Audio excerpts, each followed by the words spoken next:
Remembrance Day for me is not so much about a single memory.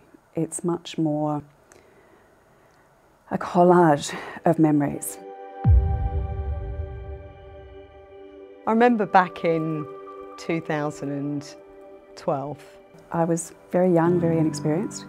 Before I knew it, I was knocking at the gates of Kapooka, thinking, I think I've made a big mistake.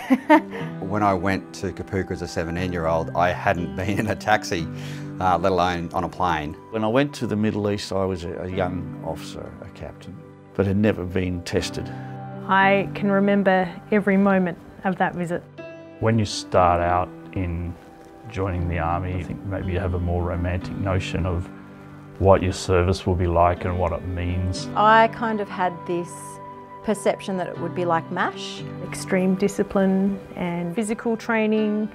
I also had an idea of where I wanted to end up, which was flying helicopters. It was the part in between which I thought, well, I don't know what this pathway is actually going to be like.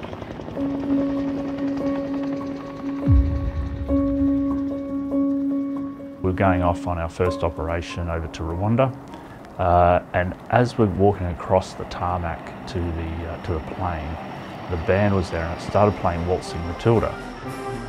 It just gave a great emotion to the moment and a real sense of, I guess, a place in history, a place in our culture, and being part of something that was much, much bigger than just an individual.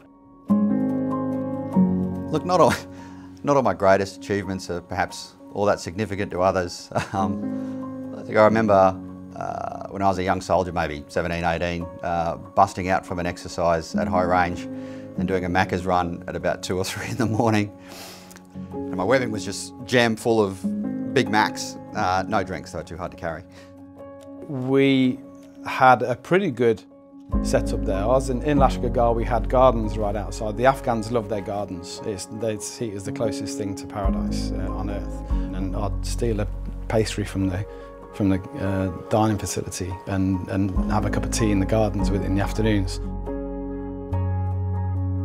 I remember getting on a bus with a whole bunch of Australians and New Zealanders and going out to the Kranji Commonwealth War Cemetery, and it was just before the sun came up and there were just these gravestones standing out white, ghostly white, in the half-light, and the cicadas were drumming away, and then in the distance there was a piper.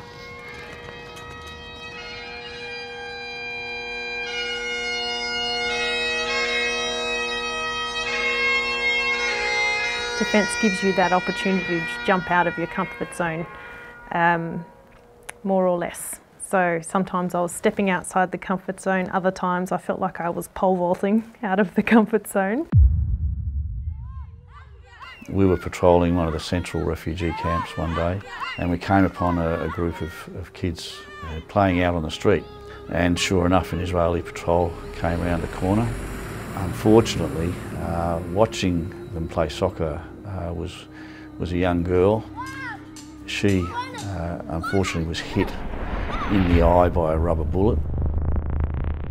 We basically broke the rules. We drove forward, we got the girl into the back of the vehicle and then reversed out and took her to medical care. About 2 weeks after, we were invited by the family to come back and see Hannah. I naively thought I'd just give her a gift to cheer her up. So I gave her a little wind-up hopping kangaroo, and I had forgotten the Palestinian tradition that if you get given a gift, you have to give a gift back. The only thing young Hannah had that she gave me was the rubber bullet they'd taken out from behind her eye, and to this day I carry that rubber bullet around with me wherever I go. What it reminds me of is that it doesn't matter how bad a day I'm having, someone in this world is having a lot worse day. I was in southern Iraq and I got called down to the front gate because there was a local man out the front who was very agitated. As it turned out, this man's son, who was around 5 or 6, we figured out had cancer.